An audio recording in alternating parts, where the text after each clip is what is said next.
made this bill a law, but kagaya po ng nasabi Ano pong ng dahilan? Senator, Naubusan ng oras. hindi po, mayroon pa pong pagkakataon na May kumontra. i-rectify. Sa totoo lang po, kung titingnan Kaya nga ninyo, po, ano ho nangyari, Attorney Malaluan? hindi po itinable. In fact, Baka pangit, kaya hindi po hindi na-table. po, hindi, Eh kung maganda, siyempre, sigurado, hindi po, naka-table na ho yun. ayaw po. Ayaw talaga. Ayaw talaga. In fact, May tinatago po siguro. Will you agree with me na maraming ayaw sa batas na yan doon po sa Kongreso? mukhang marami pong natatakot. Ayan tuloy, nakarma. Anyway, let's move back dito po sa PCO. So ano, Mr. Chair? Sen, opo, meron lang akong tanong. Sige Ngayon po. po ba may nag-file na sa Tuwi naman kanila po, sa kanila? May nag-file na sa kanila? tuwi naman pong Kongreso ay laging may nagfa-file dito. Pero simula po noong Ngayon pong 20th, meron pong nag-file sa mayroon kanila. pong mga Na hearing na po nila sa mukhang nagkaroon na yata ng organizational meeting kagaya dito. opo. Ah, Paki-monitor din po para masabayan po namin. yes. Salamat po. Maraming salamat, Mr. Chair. Balikan ko lamang po itong Presidential Communications Office. Siguro po, pwede ho ninyo iparating na po siguro sa palasyo. Kailangan po ng tulong siguro ng Pangulo na konting itulak din po, di po ba? Kasi kung wala pong mandato sa taas, usually alam ho natin yan, magtutulog ho yung mga batas po natin. Lalo pat kung hindi po gagawing priority bill po ng Pangulo yan, pero pag yan ho, sasabihin ng Pangulo na gawing isama sa LEDAC, papasa ho yan. Kailangan lang ho natin ng tulong. Siyempre, hindi naman natin ni Mr. Chair kontrolado ang Congress. Pero dito, wala hong problema. Wala naman ho tayong tinatago. Mr. Chairman, tinatago lang ito. Yung kanyang mga ganda lalaki, yun ho tinatago. Pero yung mga other than that, lalo ho tayo, wala rin ho tayong tinatago. So, ang mga punto ko lamang po dito, siguro, kailangan po natin siguro na ma-inform din ano po ang palasyo na kailangan po ng tulong at tulak po siguro para maipush na po dito. Diyos ko po, 1987. Kasi Diyos ko po, kasi yung tanda nga ito, kasama na pala ito, Panginoon ko. Anyway, Mr. Chair, I have another thing, Mr. Chair, na I want to raise po. Ito po ay matagal na rin, pero hindi ko alam kung saan po, pero I'm sure hindi po ito sa iyong komite. Mabanggit ko lang, total, we're talking, ikaw naman ay public information and mass media. Meron po kasing request po mga kapatid natin sa media, and I'm sure the National Press Club and KBP will agree with me. Yung mga media man, Mr. Chair, wala po dito yung yung PIDEA. Pero I think pati PNP meron nito na nakalagay doon sa ang media man pag nakasama sa coverage, pag nag-raid ng mga drug den, mga drug lord, puwersado sila dahil sa batas, testigo. Sila ang tatayong testigo at ituturo nila yung drug lord. Opo, nakita ko pa yung drug lord na yan. Nang kinakabahan po ang mga media, wala naman ho silang armas. Wala rin po sila, Mr. Chair, proteksyon na nakukuha mula sa PIDEA o sa PNP. Kaya nga po pakiusap sana nila na kung maalis yung section na yon na isama ang media bilang testigo, Mr. Chair. May I go back to General Maralag? Do you have that dito po sa dangerous drugs law natin na kasama ang media puwersado pag sila ay kasama sa raid, cameraman, reporter, pati driver kasamang tumistigo, tatanong, haharap doon sa nahuling drug lord, sasabihin, opo, kasama po kami ng PNP. Kinakabahan mo sila, wala po silang proteksyon. Kaya po matanong ko, General Maralag, yan po ba ay, because yan ay nasa batas po, tama po ba yon ang pagkaintindi ko na puwersadong isama ang mga media men and women kasama na yung kanilang crew pag nag-raid po kayo at maging testigo sa korte? Your Honor, Mr. Chair, actually po, it's mandatory po, nasa 9165 ng Section 21 po. So yun ang sinasabi ko, Nasa batas Mr. po. Chair, nasa batas po yun, 9165. Siguro nga po, well, this is not the proper committee. I was just raising this to your attention, Mr. Chair, bilang chairman ng Public Information Mass Media. Kawawa din po kasi ang media natin na wala namang pong protection. Mabuti sana kung bibigyan ng ika nga bulletproof vest, helmet, or kaya security, bodyguard. Wala po. So, ito po yung mga problema. Mabalik po tayo dito sa National Press Club. Do you see the same problem? Natatanggap niyo po ba yan bilang Pangulo po ng National Press Club, Mr. Chair? Yes po, Mr. Chair. Ang ano po natin dyan, when the law was created, matagal na po yun. Wala pa po tayong batas dun sa body camera ngayon. Meron na po tayo ngayon. So I've talked with other provincial commanders during my regional organization ng NPC. Sila mismo po ayaw na ng ganun kasi kumbaga sagutin pa nila yan eh. Imbis na makapag-concentrate sila dun sa subject, sagutin pa nila yung media men. Pangalawa po, yung binabanggit ko po kanina, yung law, tinatag po yun, na wala pang body camera. Ngayon po ay obligado na po tayo. Pangatlong punto po, pagpasok mo pa lang po dun sa bahay ng suspect, lahat po tayo meron ng cellphone. So I think sa position po ng NPC, hindi na po necessary yung kasamahan namin na sasama pa sa kanila. Do you share the same sentiment, Representative from the KBP, kapisanan ng mga broadcasters sa Pilipinas, sir? Magandang hapon po. Ganun din po yung sentimiento namin kasi it's a burden eh. And a lot of times kasi, wag naman magagalit ang PNP, minsan may usapan on how to go about doing that, which also explains why most cases in court are dismissed. Kasi pagdating din sa chain of custody ng mga ebidensya, nadadamay din yung media. And that really poses a lot of problem. Mayroon na bang incident na nagkaroon ng pagbabanta yung media dahil tumistigo po siya sa isang drug case? Sunod-sunod po hanggang ngayon tuloy-tuloy ang administrasyon na ito. Lalo na itong administrasyon po na ito talagang seryoso po sa fight against illegal drugs. Meron na po bang insidente na natanggap kayo sa inyo, sa inyong hanay, sa KBP na nakatanggap ng mga death threat ang inyong miyembro, reporter o writer? So far naman po wala kasi with respect to drugs cases, base po dun sa datos, karamihan ng mga nadidemanda yung mga maliliit na tao lang din.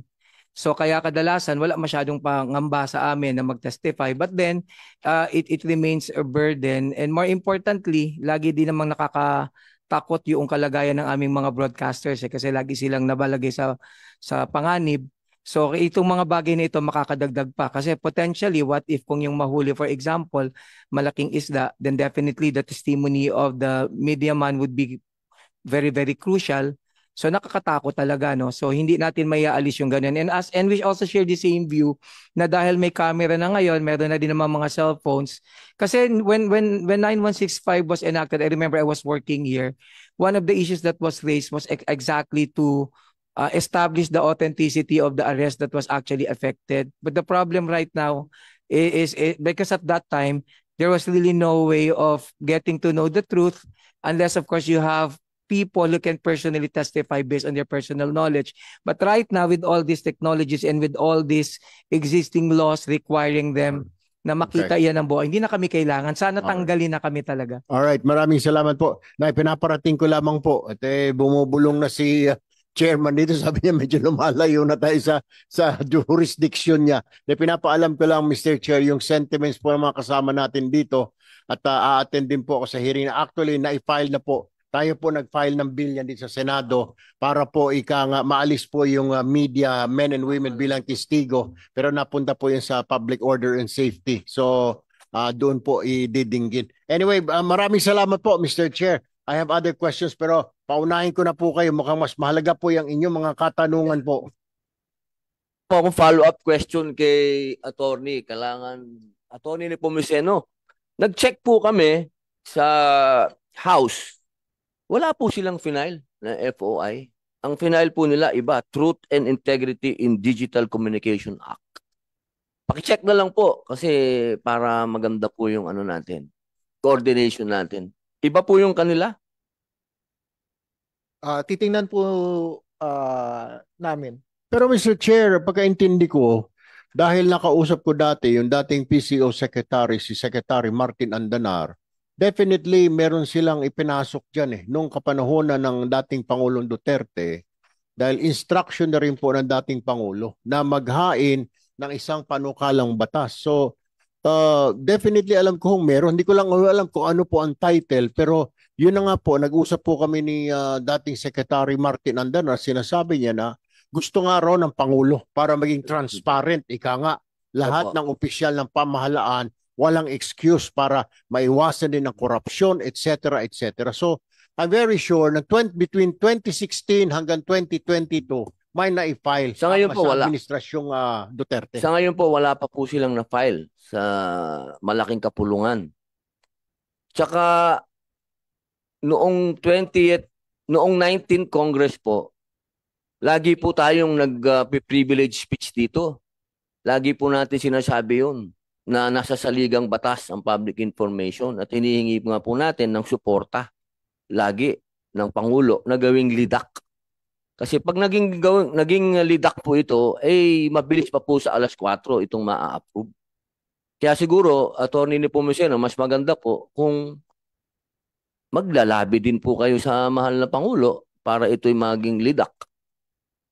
Kasi pagka sinabi naman po ng Pangulo, mabilis yung mababang malaking kapulungan. Dito po kasi sa amin, wala po talagang problema. Katunayan, handa nga po kami maglabas ng mga salin namin dito. Wala kaming problema dyan. Ang kailangan lang po namin, bago tumakbo kasi ang isang batas, maging batas yan, kailangan meron dun sa kabila. Hindi po pwedeng kami lang.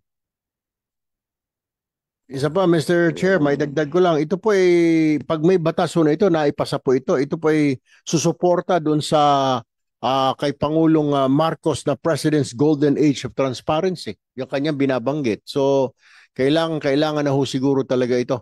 Well, anyway, I don't know, PCO, I think you should be the one to follow this up and make sure na nakafile po ito para tumakbo na ho ito at mailusot po natin ngayon. Kung hindi po lumusot at nagbulag-bulagan po nung 19th, 18th, 17th Congress hanggang 14th, dito we will make sure na lulusot po natin ito. Hindi po pwedeng hindi po ipalusutin ito paalang-alang sa taong bayan. And this is the reason why, ladies and gentlemen, na wawalan po ng tiwala ang taong bayan because they really think that we're hiding something, lalo na tayo sa gobyerno. All of us here, except po dun sa mga NGOs. All of us here, police, SEC, COMELEC, what have you, PCO, tingin ho ng tao na we're hiding. Wala silang makita. Gusto nilang i-check. Kunwari, Senator Erwin Tulfo, hindi makita, di ba? I-google niya. Or gusto niya makita, Crisia Casey Abehar, ano ba ito? Or si Antonio Maralag, ano ba ito? Saan ba nag-graduate ito? Saan ang galing ito? Sinong asawa nito? O si Ma'am Abigail Tria. Wala naman siya makuha information. So, kung magdududa siya, may chismis sa kanya. O yung si ganito, si ganyan, congressman na gano'n. Naku, napakadami, siguro nagnanakaw yan. Paano niya machi-check? Si makikinig lang. This will also help us from spreading fake news. Kasi if we have this information, mailusot po ito, then mababawasan po yung fake news, yung chismis sa social media. Kasi yung mga tao, they're just relying, si ganito, si Mr. Robin Padilla pala ito. Naku, meron pala itong jumbo jet ito. Oo. Wala ako niya. Kaya nga. Whereas kung meron kang informasyon, di ba, Mr. Chair, kung nandoon yung freedom of information, isang pindot mo lang, itatype yung pangalan, Padilla, Robin Hood. Makikita doon kung ano. Hindi naman pala ito. Wala pala. Fake news, di ba? This will all answer ito mga spreading of lies and fake news. That's why I'm saying, PCO, you should be the forerunner on this. Kayo dapat na nasa front line on this to make sure na maipasa po itong batas na ito. O dahil sa tulong po ng NGO po namin na know your right to know. Di po ba? Otherwise, wala. Lahat po tayo biktima nito. At lalo na, this is the right time that we move forward, we pass this law dahil galit ang taong bayan, hindi lang po sa mga politiko. Sa lahat na nasa gobyerno, tingin po nila na lagi tayong may tinatago. Meron tayong ginagawang kalokohan. And this is our weapon against those line of thinking na may ginagawa tayong katarantaduhan, na mayroon tayong tinatago, mayroon tayong ninanakaw every day. This will prove na walang tinatago yan. Ito ang impormasyon. Pumasok siya, ito yung kanyang ari-arian, etc., etc. Hanggang ngayon, ito pa rin. Yung mga anak niya nag-aaral sa mga ganito. This is the only way that we will stop people from thinking ill on people in the government, especially officials. Thank you, Mr. Chair. Salamat. Meron po pala nag-file Iba lang yung title nila. Oo, pero sigurado po ba kayo nag-hearing na sila? Ang alam ko po, Wala pa pong wala pa. hearing, ano? Sinireport. Importante yung hearing eh. Oo, sana po, pero sa inyo silang mag-hearing din para sabay po tayo. Lalo, samantalahin po natin kasi yung clamor ngayon. Ang tao kasi hinihingi ng tao eh. O, pagka itinuloy-tuloy po natin ito, mamahalin tayo ng tao. Lalo na po ngayon na medyo ang reputasyon ng dalawang house medyo nakasalalay. Napakaganda po na ipasa natin to ngayon para makita po talaga ng tao na seryoso po tayo. Ito po yung pagkakataon eh. Ito na yun. Kung ma-railroad natin, ma'am. Oo, kung ito na talaga yung kunin natin yung wind ba? May wind eh. Ito yun eh. Sana po. Opo. Kanina po tango ng tango si Ma'am Miss Gita Keshwani. Opo. Ma'am, sa Makati Business Club, do you speak English, Tagalog, or Ilocano? English and Tagalog po. Doon na lang tayo sa Tagalog. Sige po. Opo. Ma'am, ano po ang posisyon ng Makati Business Club? Salamat po, sir. Actually, meron po akong na-prepare na isang paragraph lang po. So, sir, on behalf of Makati Business Club, we would like to express our strong and continued support po for the passage of the FOI law. MBC has long advocated for the transparent and accountable governance as reflected in our previous statements po, which consistently call for greater access to timely, accurate, and affordable information. We also support the passage of the FOI bill during the previous Congress po. FOI is not only a government issue kasi po, it's also a business issue. Kasi we rely po on reliable data to make sound decisions and good investments po sa Pilipinas. So we are currently preparing our updated position paper po. We will convey it po, sir, to you, Mr. Chair. We also conveyed it earlier this year po for the previous law to you as well, sir. Sige po. Kasi ma'am, known naman po sa amin lahat na napakalaki ng influence ninyo sa politics, ano? Napakalaking bagay po kung kapartner kayo ni Attorney Nepomuceno na magbigay ng pressure. Kasi kailangan po talaga ng pressure nito. Oo, kailangan natin ng lobby. Totoo po yun. Ako na po ang nagsasabi sa inyo. Kasi the experience ko din po dito. Opo, kasi talagang pagka hindi ka lidak dito, medyo alam nyo na. Opo. Sana po, ma'am, Sir Nepomuceno, may kapartner ka na, katabi mo pa dyan. Boss, yun ang kailangan natin yung lobby ng non-government. Napaka-important. Lalo na po ngayon, maraming susuporta sa inyo. Nandyan sila sa inyo. Bago po ako tumalon, re-release ko lang po si Comelec. Hindi ko siya ma-release kanina pa kasi baka tatanungin ka po nung aking mga artillery dito. Pwede na po kayong maka-alis, sir. Kumain na po ba kayo? Dali niyo na yung pagkain. Ginastusan niya ng gobyerno. Yes, Chairman. Opo. Thank you very much and rest assured that we will look into, we will study and take into consideration the concerns of Senator Tulfo. And the soonest possible time, we will submit our position paper as far as this bills is concerned. And again, ulitin ko po, 100% po ang COMELEC na suporta dito sa panukalang ito. Maraming salamat po. Opo. Ang gusto ko lang po paalala sa lahat, masyado tayo kasing nandun yung passion natin. Yung passion natin na ilabas ng totoo. Pero kukunti lang ng politician na katulad ko, anytime, sabi ko nga, kung labasan ng salin, walang problema . Dati naman na akong mayaman. Hindi naman ako, alam nyo na, galing din naman ako sa magandang trabaho. Hindi tayo takot. Pero syempre, sa saligang batas, malinaw din yung karapatan ng tao. So, pagdating sa information, kailangan din maging maingat tayo sa paglinang, sa paggawa ng batas na to. Kasi malinaw din sa saligang batas ang human rights. May karapatan ng bawat isa. So, may hangganan yun . Opo, ang mahirap yung pangako tayo ng pangako. Ganito gagawin natin. Hindi, may saligang batas tayo na kailangan natin sundin. Kailangan nandun pa rin yung free will ng politiko . Kasi hindi natin pwedeng asahan lang yung batas. Kasi kung batas ang pinag-usapan natin, magsasalpukan ng saligang batas. Kailangan malinaw po tayo doon, lalo na po kayo, sir. Hindi din po tayo pwedeng tango ng tango. Kailangan sa atin, criminology po ako, may karapatan ng suspect. Tandaan po natin, due process. Opo, nandiyan po yan sa ating, ano na nga ba yun, Miranda, medyo refresh mo ko, sir. Naman, pulis din tayo eh. Kaya po, sir, ano din po, kasi yung mga katulad po nung medical, medyo pag-aralan nyo pong mabuti yan. Opo, ang importante po dito, ma-convince natin ang mga politiko na sa free will nila, kung gusto mo talagang magserbisyo sa tao ng totoo, hindi na kailangan ng batas actually. Di ba po? Sumasang-ayon po ba kayo sa akin?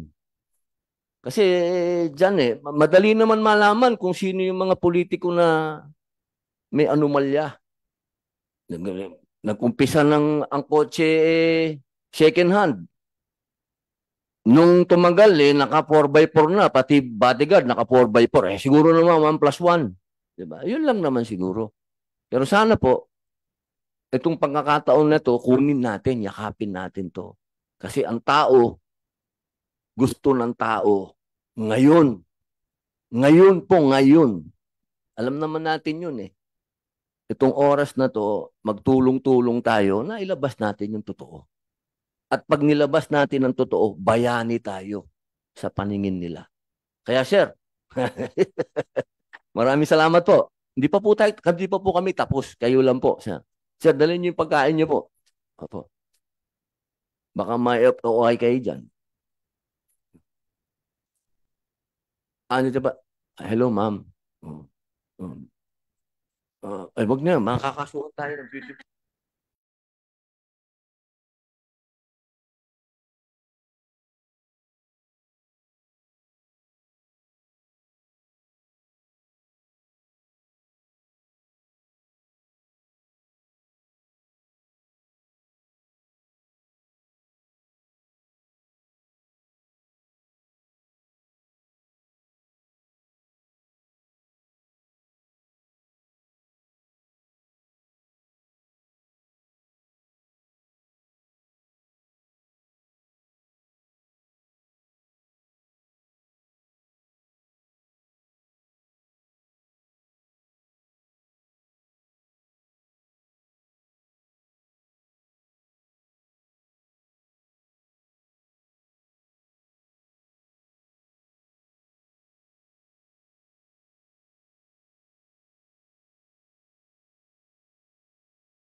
Wag na, makakasuhan tayo ng video. Ma'am, naibigay nyo na po yung mungkahi nyo kanina. Dilipat lang po ako sa Department of Budget. Sir, ano po ang opinion nyo sa FOI natin? Magandang umaga po, Mr. Chairperson. Mula po sa DBM, marapati niyo po. Kami po ay Nasa spotlight po. ano kayo? Spotlight. Opo. Opo. But siguro po, Mr. Chair, ibigay na rin po namin konteksto kung bakit po kami nandito ngayon, no, sa pulong na ito. Under the leadership of Secretary Pangandaman, ang DBM po ay part, or ang Pilipinas po ay part ng ng Open Government Partnership. Ito po ay isang organisasyon na binubuo ng maraming bansa.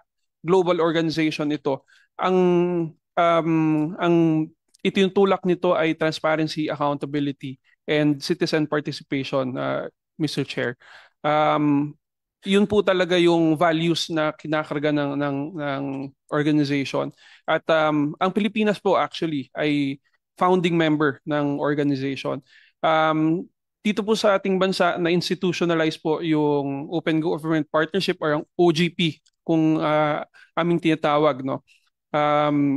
At ang chair po ng Open Government Partnership dito sa Pilipinas ay ang DBM. Kaya po nandito kami ngayon at parte kami ng pagsusulong ng FOI or what we are advocating as right to information. Kasi yun po naman talaga yung nasa saligang batas, ang right to information ng ating So, ibig niyo pong kababayan. sabihin, open din po ang DBM. Kahit sino magtanong, open po kayo. Actually, Mr. Chair, we in the DBM is Kung ba, wala pong batas. yes, Open yes, po Mr. kayo. Chair. Kahit Yes, sino Mr. Chair. magtanong. Yes, Mr. Chair. Actually, we have been we have initiatives in the department for transparency, and a lot of the data and a lot of the information that is held by the department is made available to the public through our website. And Ngayon po, pwede po maitanong kung marami pong nagtatanong sa inyo ngayon? marami po, and we also have our CSO desk, no, Mr. Meron po kayong website na pwedeng pasukin? Yes, sir. And we're very active in publishing. In fact, nung tinurn over namin yung National Expenditure Program sa Kongreso, agad-agad po namin i-publish sa aming website para po wala pong agam-agam ang taong bayan kung ano po ba ang nilalaman. Napakaganda po nun. Lalo po ngayon. Yes, sir. And Opo. that has been the Pwede practice. po ba na mas paigtingin ninyo? Kasi meron pong ang problema ko po kasi ngayon, ang tao uhaw sa information. Meron din naman ng gugulo. Sana mas, yung pag tayo papunta dapat sa magpakalma ng tao. Di ba? Hindi tayo dapat papunta doon sa paguluhin natin yung tao. The more na nagbibigay kayo ng tamang information, kumakalma yung tao. Sana magtulungan po tayo doon. Huwag tayo magpadala doon sa mga grupo na gusto manggulo. Kasi hindi tama yun para sa hindi makakatulong yon sa bansa natin, lalo sa ekonomiya. Sana po doon ang tumbok natin lagi. Ikayatin natin yung tao na kumuha ng informasyon sa maganda at mapayapang paraan. Dahil hindi naman nyo po pala tinatago. Yes, Ulitin po yes, natin, Mr. hindi po tinatago ng DBM Opo. ang information. Anytime, pwede po nilang hingin sa inyo. Yes, Mr. Chair. Opo. Yun Ano po yung papasukin nilang website? Meron po bang ganun? dbm.gov.ph. Yun lang po yung official website. Yun lang. Ano po uli? dbm.gov.ph. dbm.gov.ph. Yes. Yun po, mga kababayan. Huwag po masyadong mainit ang ulo. Opo, ito po. Kung hingin po natin sa kanila, ibibigay nyo po yun. Yes, Willingly. Hindi na po nila kailangan hingin kasi nandun na po yung informasyon. Ayun po. Maraming salamat. Meron po ba kayong gusto dagdag? Binibilisan ko lang po kasi Opo, masama na Mr. yung Chair. tingin sa akin naman. Gusto nang kumain eh.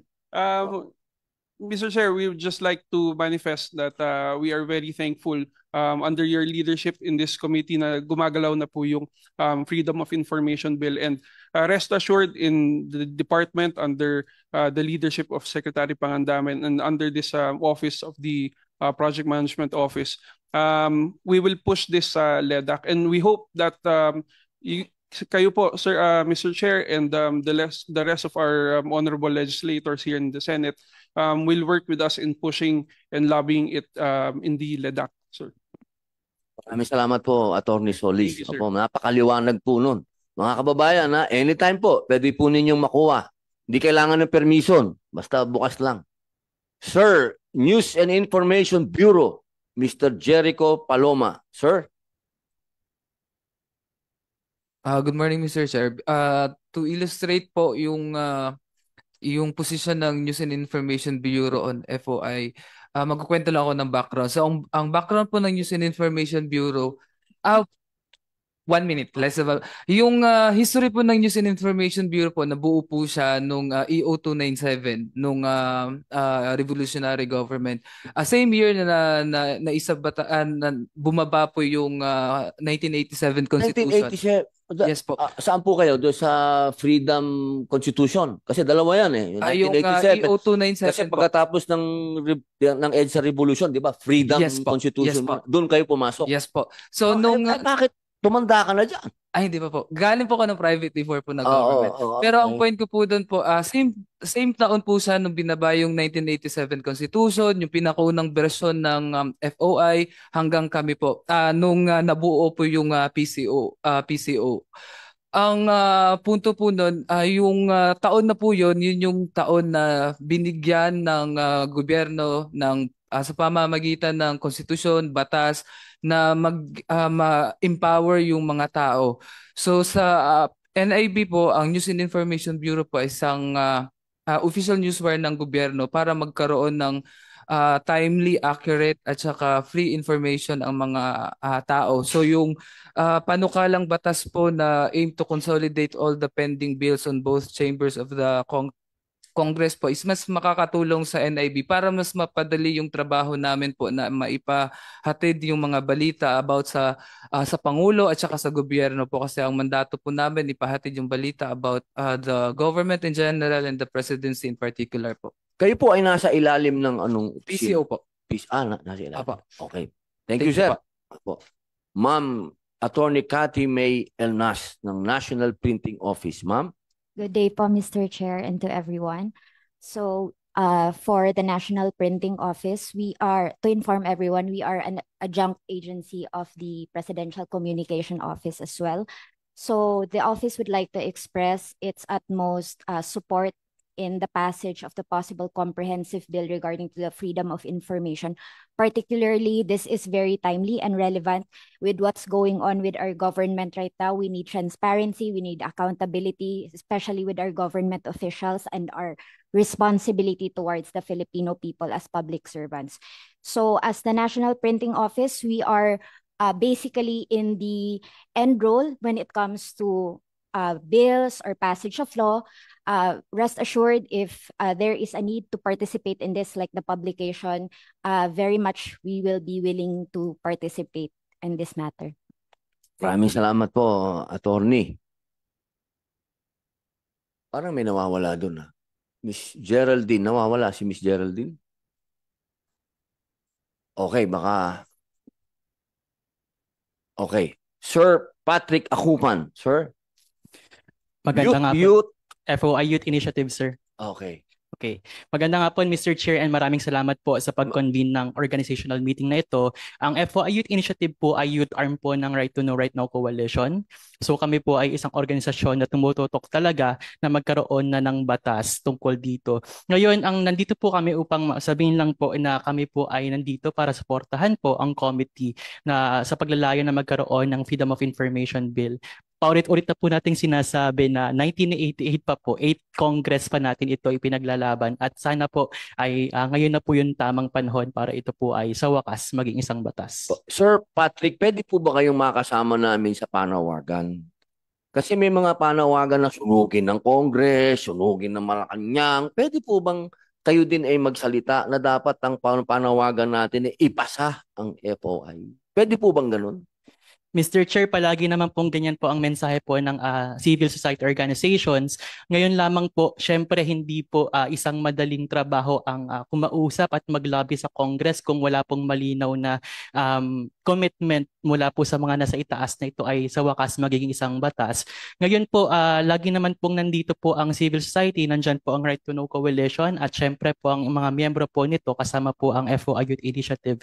Dahil wala na pong ibang mas timely na panahon upang ito po ay pag-usapan. Hindi na po natin kailangan pag-usapan ng mga detalye, pero sa dami po ng mga kasalukuyang pinag-uusapan kung paano ginagastos ng gobyerno ang public funds, nadidiminish po yung public trust na tinatawag at mahalaga po ito para sa ating mga institusyon dahil hindi naman lahat ng nangyayari sa gobyerno ay hindi tama. Kailangan lang din po ng ganong paliwanag at na makakatulong po dito ang freedom of information. Napakaganda po pagkakapartner po kayo sa kapayapaan. Kasi youth. Lalo po ngayon, ang youth kasi, ang ginaganon Diba? Gumaya tayo sa ganon, gumaya tayo sa ganito. Anak na, ilan taong ka na ba? 27 Oh, po. anak, hinihingi ko yung boses mo na kung meron tayong dapat isulong itong FOI, sabihin natin sa mga kabataan, ito yun. Ito yung pagkakataon. Hindi yung kung ano-anong hindi tayo gagaya. Dapat ang ginagaya natin sa ibang bansa, yung best practices, hindi yung violence. Salamat Mr. Chair. Sa katunayan po ay talagang sa kasalukuyan, limitado yung espasyo ng mga kabataan sa pag-access ng information. Meron po tayong executive order pero ito po ay sa executive branch lang at marami pa po tayong kailangang ayusin na tanging ang FOI law lamang po ang makakapag-amend. Okay. Salamat po, Sir Akupan. Sir Nepomuceno, baka may gusto po kayong idagdag? Yun lamang, kami po ay nag-submit ng aming preliminary comments doon po sa balangkas ng batas ay meron kaming mga tinatawag na sa tingin namin ay baseline requirements ng isang progresibong batas. Ang isa pong aming sinasabi ay kailangan din nating alagaan na hindi maging malabnaw ang magiging batas at kung hindi palakasin yung garantiya na ibinigay na ng konstitusyon. At gusto din namin Mr. Chair ipahatid na kami ay handa na mag-participate kung mag-create man kayo ng isang technical working group para mag-consolidate ditong various versions dito. At pangwakas po Mr. Chair ay yun pong inyong mga suggestions ay aming... Sir, may tanong lang po ako. Nung ginawa po namin yung committee report, noon hindi po kayo kasama? Nung 19th po? Kasama. So, okay na po ba sa inyo yung committee report noon o may babaguhin pa po tayo? Meron po kaming ilang gustong imungkahi pa. Kung wala pong TWG ay amin pong isasabit very specific. Meron po. Kung meron po kayong mga, lalo po ngayon, sa nangyari ngayon, sigurado marami po kayong suggestion. Yes, isasubmit po namin para ma-consider in a strengthened committee report, Mr. Chair. Sir, asahan po ninyo na kayo po ang ranggo nyo doon, general. Pangwakas po ay we welcome yung mga suggestions ninyo kanina sa amin. Maraming salamat po. Salamat po. Ma'am Gita. Ma'am, pwede po ba kayong makasama namin sa TWG? Yes, Mr. Chair. I-repeat ko po, we would love to support po. Makati Business Club supports the FOI law. And we are very thankful po, Mr. Chair, na nagkaroon po tayo ng organizational meeting. As remarked before, hindi naman siya nag-move before and it's been moving under your leadership. So maraming salamat po. And yes po, we would be happy to be part of the TWG. Meron po kaming mga, maybe 1 or 2 lang suggestions sa strengthened committee report. And we will continue to work with R2KRN po. Ma'am, pwede po ba namin kayong, kasi Makati Business Club, masyadong wide ang ano niyan. Makati yung title pero very wide. Ang buong Pilipinas yan. Kasi po, ang pangit ng mga balita, lulusubin ng Forbes Park, yung mga ganon. Siguro, pwede din bang meron din manggaling sa inyo na parang statement na hindi makakatulong sa ekonomiya yung mga ganitong klaseng sunugan ng gano'n, lusupan ng ganito. Maganda po kasi yung sama-sama tayo na papantayan natin kung sino yung mga nasa likod nitong. Hindi ko din maintindihan Sa batas kasi, okay naman sa ligang batas ang magprotesta. Kasama yan Pero yung manggugulo ka, lulusubin mo yung isang lugar, hindi naman kasama yun. Sana kasama namin kayo, partner namin kayo. Kasi business club, hindi makakatulong sa ekonomiya natin ang gulo. Sana po, makaka-partner po namin kayo. Mr. Chair, yes po, I'll convey po yung message ninyo. And our previous statement po, Mr. Chair, we already supported po yung creation of the commission that will be independent commission to review po yung mga infrastructure projects. Yes. Sabi nila may mga nakatira doon ng mga mambabatas na yumaman na gano'n. Ilan lang yun. Ang dami doon matahimik na tao. So sana po tulungan nyo kami. Yes, Mr. Chairman po. Yes. Salamat po. Salamat po. Sir Perfecto Huco. Magandang hapon, Mr. Chair. Bangko Sentral. Opo. Magandang hapon po. Magandang hapon po, sir. Sentral naman po ay sumusuporta at handang tumulong at tumupad sa anumang batas na lalabas mula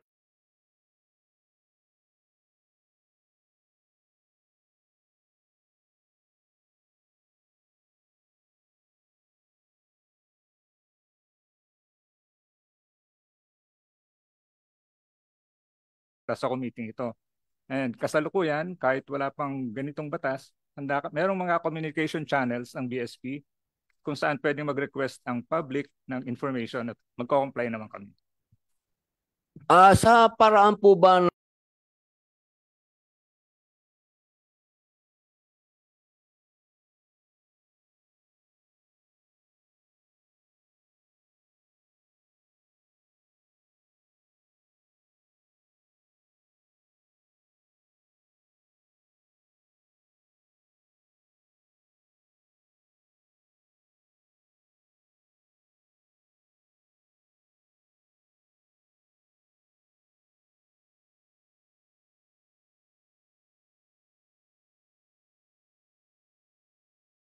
ng Bangko Sentral, meron po bang paraan kayo din na makapagbigay din po ng statement na ang anumang kaguluhan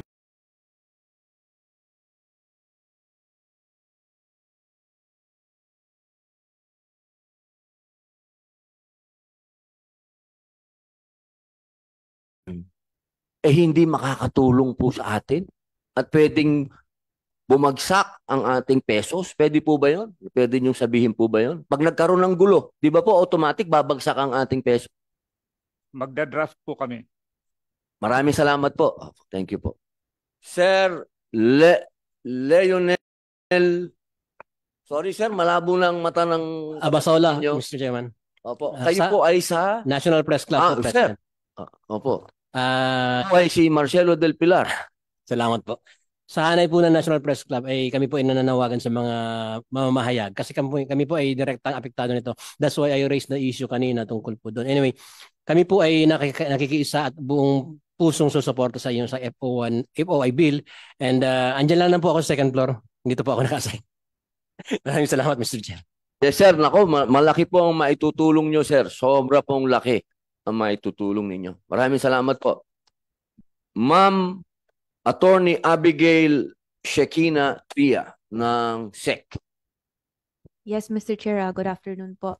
The Commission supports the intentions of the bill, Mr. Chair. In the previous Congress, we submitted our position paper manifesting our support. And for this Congress, we remain fully supportive of the passing of these bills, Mr. Chair. We will also just submit our position paper. Thank you, ma'am. Ma'am, maraming chismis na maraming politiko na maraming pagmamay-ari ng mga construction, ganun. Registered ba yun sa SEC? O hintayin muna natin ang FOI bago mo sabihin sa akin?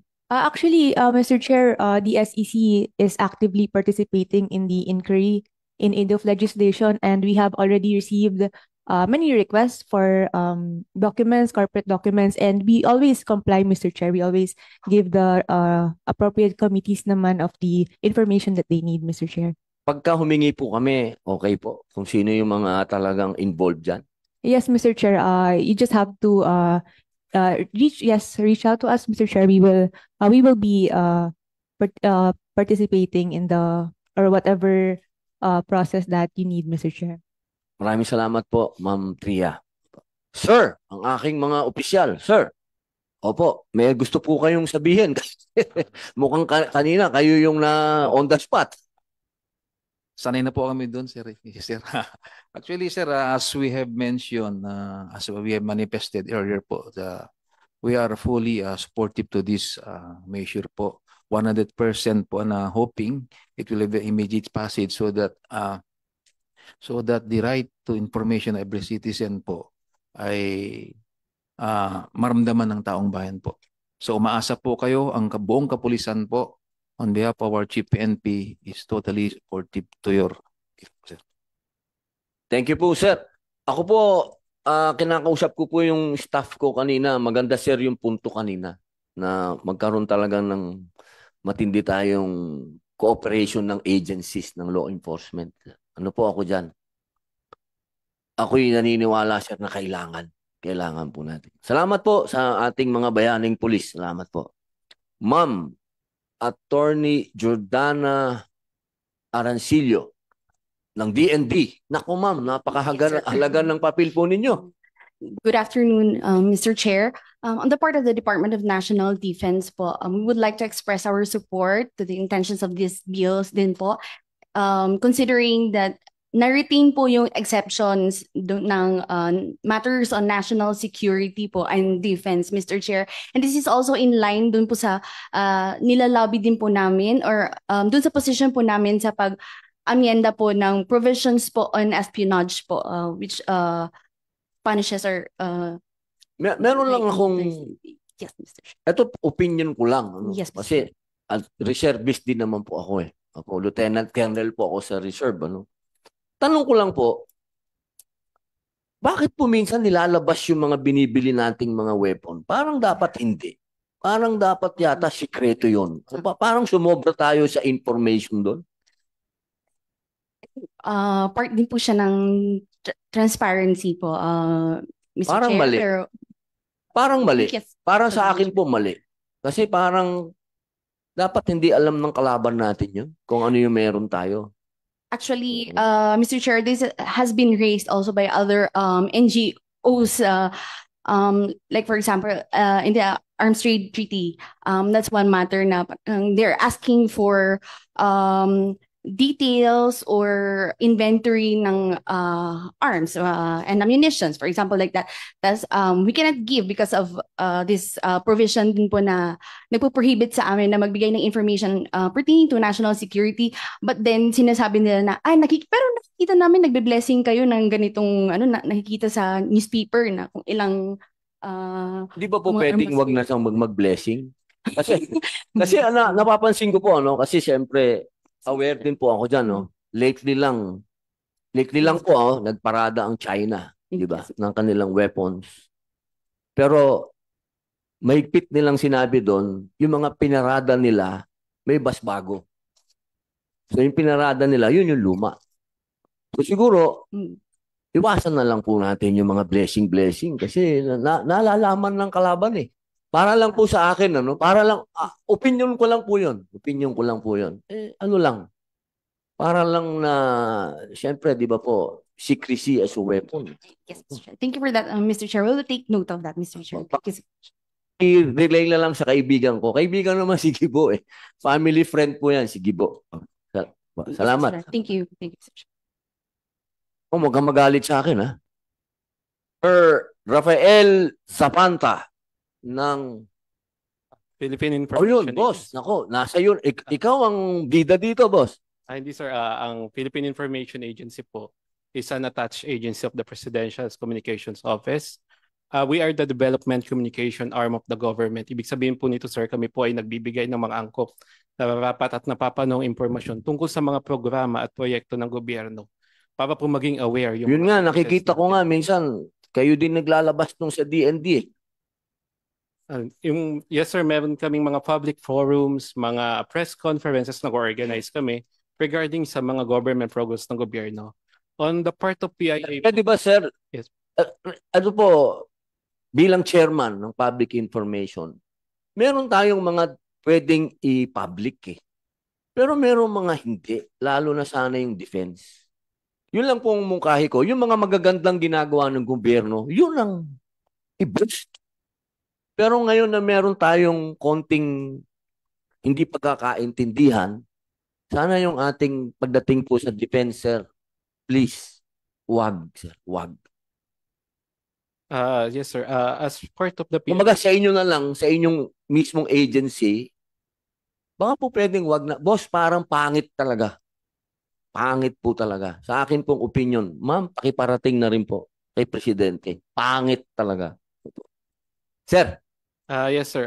As to the information naman po, timely at accurate naman po ang mga nire-release na information ng PIA regarding po sa mga government programs po ng pamahalaan po. And sa PIA po, we would like to express our support po dito po sa panukala na freedom of information po, and rest assured po kapag ka po na isa batas ang panukalang ito, maaari po makipagtulungan ng mga government agency sa amin sa pagpapalaganap po ng impormasyon na ito, lalo na po sa mga barangay para po maging aware po yung mga citizens natin about these FOI initiatives po.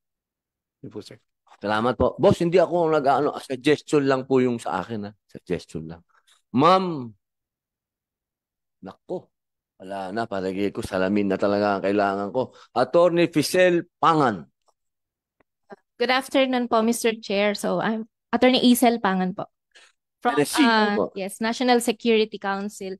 Clarify ko lang po, Mr. Chair. So, basically, the National Security Council is an advisory body to the President. So, we are not involved with law enforcement. So, more on policy making po kami. So, basically, the NSC's function is to advise the President with respect to the integration of domestic, foreign, military policies relating to national security. We support this bill po, this proposed bills. So nabasa ko naman po siya initially, and what I can say is that, of course, from our perspective, tinitignan po natin yung exemption sa freedom of information. Of course, for matters of national security, we cannot easily disclose information, of course, po, para sa seguridad po ng soberanya ng ating bansa. So, gladly po, upon reading po sa yung mga proposed bills, lahat po ng 5 proposed bills ng Senate, nakalagay naman po yung mga exemptions. And currently, nabanggit din po sa PNP na yung Executive Order number 2, series of 2016, actually, updated po siya with the Memorandum Circular number 15 na na-issue po ng administration natin noong March 15, 2023.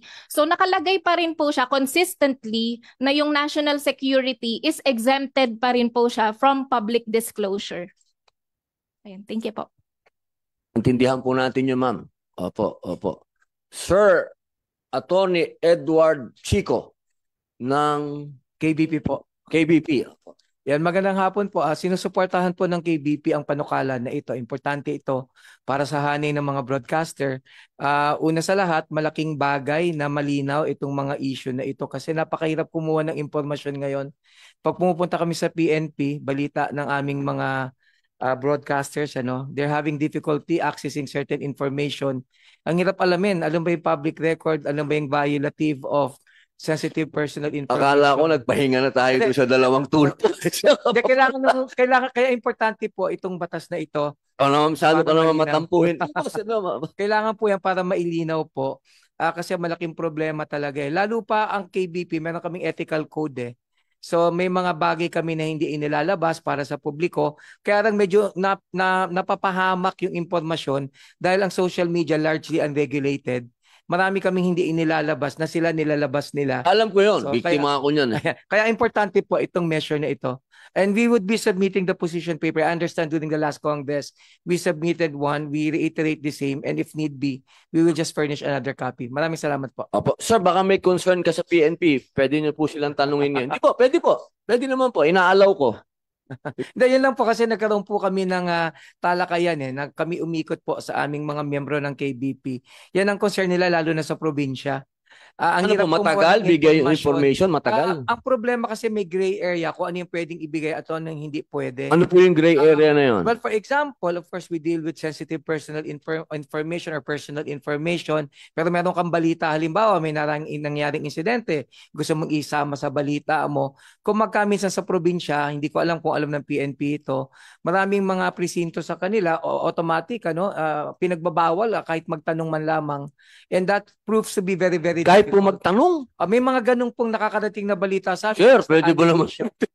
But that's not Sir, necessarily. ipagtanggol mo ang Hindi mo informe natin natin. sinasabing tama ito, but that is actually happening at nai-report sa amin. So we just would like to get across that sentiment so that the PNP can judicially address the Opo. same. I'm pretty sure it's not within the manual, but it's actually Nangyayari po sa ground. Lalo po sa probinsya kasi, grabe ang politika dyan eh. Kung may mga balita ka na may kaugnayan sa politika at may krimen na nakapaloob, ang hirap kumuha ng informasyon at nahirap magbalita. So yun lamang po. Opo. Meron po kayong alam na lugar kung saan yung mga yan para maharap na po kagad Hindi ni ko General provide yung Maralag. specific, pero nangyayari siya kasi umikot kami at yun yung Opo. concern na ibinahagi po sa Opo. kami. Salamat sa Salamat. napakaganda po ng mungkahi nyo. Sir Maralag, paano ba yan?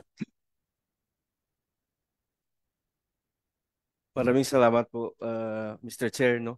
So with regards doon naman sa concern no ng media natin regarding doon, sir, yung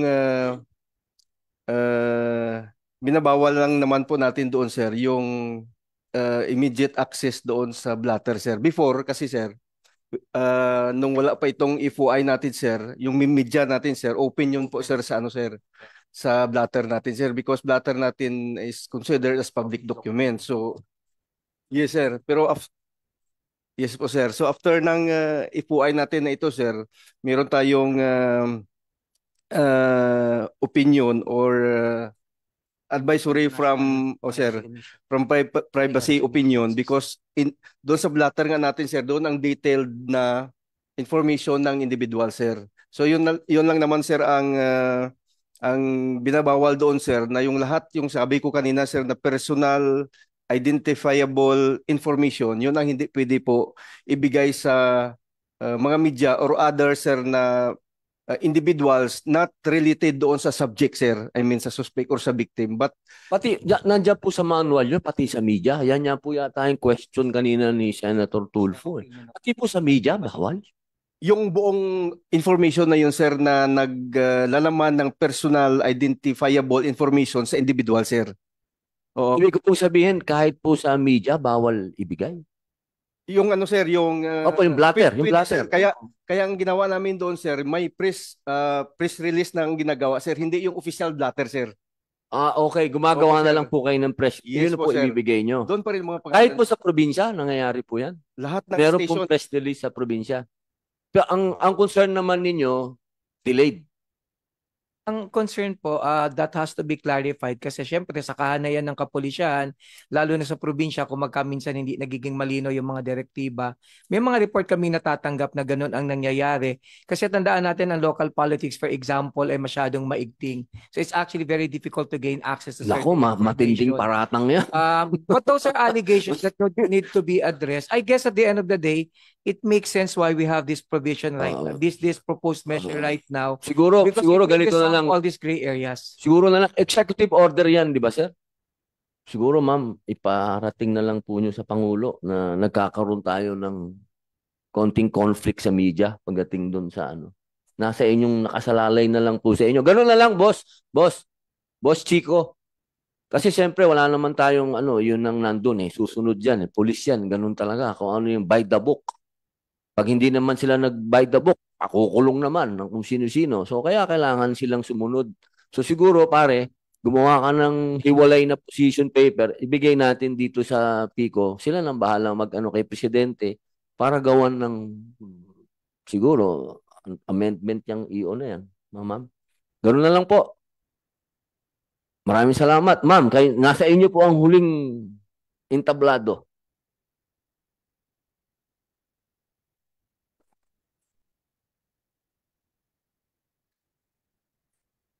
Mr. Chair, and to our distinguished research speakers, magandang hapon po. On behalf of the Presidential Communications Office, please accept our sincere appreciation for the Senate's continued support of the Freedom of Information Program initiatives and our shared commitment to upholding every Filipino citizen's right to access government information. For over 9 years of implementation at the national level, this initiative has gone beyond national lobbying efforts by localizing the FOI program to empower local governments and provide access to more granular information. The PCO remains firmly committed to lobbying for the passage of the FOI law while continuing our localization efforts, including capacity building activities for local government units that have passed their respective FOI ordinances and sustained engagement with local government representatives. The PCO lauds the initiative of the Honorable Senator Padilla for taking the first step toward recognizing the people's right to information, which is imperative in today's society. The 5 pending bills po in the Senate and the 9 pending in the House of Representatives demonstrate the public's monumental clamor for government transparency, accountability, and good governance. This legislative effort will likewise strengthen our fight against disinformation, fake news, and misinformation, societal problems that must be addressed through a whole-of-government approach. We are grateful as well po to Senators Vicente Soto III, Joel Villanueva, Senator Francis Pangilinan, Senator Joseph Victor Ejercito, and Senator Jinggoy Ejercito Estrada for introducing the pending 5 FOI bills in the committee. We have submitted po our agency version of the Right to Information Bill po for the committee's consideration, which is entitled po the An Act Enabling the People's Constitutional Right of Access to Information, which is the fruit of the hard work, research, and collaboration of the PCO, national government agencies, civil society organizations, the academe, business sectors, and the private sectors and lawmakers. The draft is more coherent, more encompassing, and proposes the new systems to ensure the sustainability of the Act. So once again po, Mr. Chair, on behalf of the PCO, maraming salamat po for this initiative, and rest assured po that the PCO will be providing po kung ano po yung mga information na kailangan po ng committee to ensure po na mapasa po natin ito. Salamat po. Maraming salamat po, ma'am. Bago po tayo magtapos, gusto ko lamang pong meron din pong paki-insert. Ito, basahin ko na lang po. Ito po ang statement naman ni Senator Joel Villanueva. Naku, English pala to. To the chairperson of the Committee on Public Information and Mass Media, Senator Robin Hood Padilla, our resource persons, fellow public servants, and guests, a blessed morning to all of you. First of all, this representation sincerely thank the Honorable Chairperson, Senator Padilla, for his leadership and commitment in taking up this timely and critical measure, one that strikes at the heart of good governance, strengthening transparency, and public accountability through the People's Freedom of Information Act, FOI. Mr. Chair, esteemed colleagues, for me, today's hearing is not just a procedural meeting. It is a continuation of a personal and professional commitment that I have carried with me throughout my 23 years in public service, from my time in the House of Representatives to TESDA, and now here in the Senate. This is why in the 20th Congress, this representation has once again filed Senate Bill number 49, the People's Freedom of Information Act. This is not just a legislative priority. It is a principle, as this representation believes that the right to information is the bedrock of public trust, democratic participation, and honest governance. The 1987 Constitution is clear. The right of the people to information on matters of public concern is guaranteed. Our courts have affirmed this right, declaring it self-executing, enforceable, and public right that may be invoked by any citizen at any time. And yet, despite these guarantees, real and meaningful access to information remains elusive for many Filipinos. In 2018, for example, nearly 1/3 of FOI requests were denied, while a significant number took weeks beyond the 15-day period allowed under the existing executive order on FOI. And while Executive Order number 2, series of 216, was a step in the right direction, we all know it has limitations, especially as it only covers the executive branch. That is why we need to pass a law. Kailangan natin ng batas na sumasaklaw sa buong gobyerno. Akala ko puro English eh. Lahat ng sangay kasama ang GOCCs. Further, the People's Freedom of Information Act seeks to provide a uniform, speedy, inclusive, and effective system for citizens to access government-held information. It defines the scope, lays down the procedures, sets reasonable exceptions, and more importantly, imposes penalties on those who unjustly deny access to information. Now, more than ever, we must underscore one of the most powerful provisions of this bill, proactive disclosure. One of the most critical features of the bill is its push for proactive disclosure, including silence of certain national officials and contracts amounting to at least 50 million pesos, which must be published online before they are signed. This goes beyond passive transparency. It's about active accountability. Mr. Chair, these are not hypothetical ideals.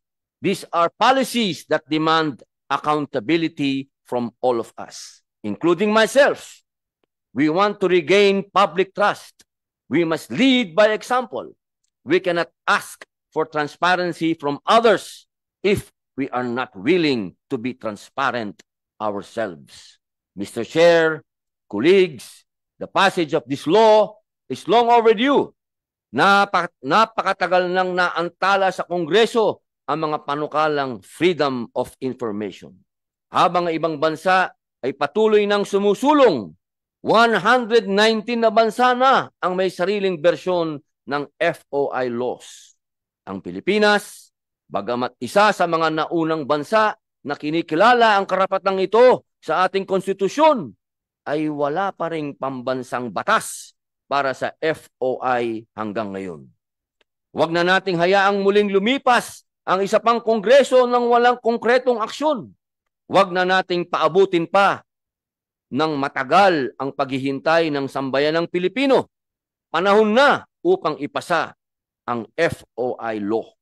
As we organize and chart the legislative direction of this committee, this representation respectfully urge the Chair and our esteemed colleagues to make FOI a legislative priority.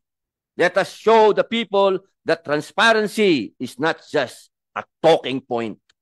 It is a policy the Senate is committed to enshrine into law. Thank you, Mr. Chair, dear colleagues, and may God bless us all.